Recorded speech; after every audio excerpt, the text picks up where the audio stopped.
Seorang kakek di Medan sedih kehilangan becaknya yang dicuri oleh seorang pria. Sang kakek mengaku mulanya seorang pria tersebut meminjam becaknya untuk membeli rokok. Merasa iba dan hatinya tergerak ingin menolong, sang kakek pun meminjamkan becaknya kepada pria tersebut. Akan tetapi pria yang meminjam becak sang kakek tak kunjung kembali.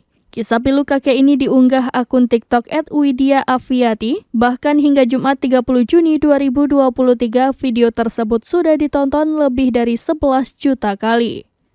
Dalam video tersebut diceritakan jika becak kakek itu mulanya dipinjam oleh seorang pria untuk membeli rokok. Akan tetapi setelah ditunggu cukup lama, becak kakek tersebut tak kunjung kembali.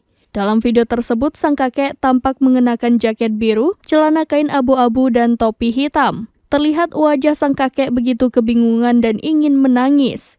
Sang kakek juga terus melihat ke kanan kiri untuk menunggu becaknya kembali.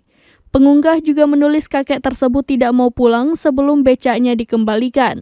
Diketahui, video ini direkam di wilayah Medan, Sumatera Utara. Unggahan ini pun langsung dibanjiri komentar dari warganet.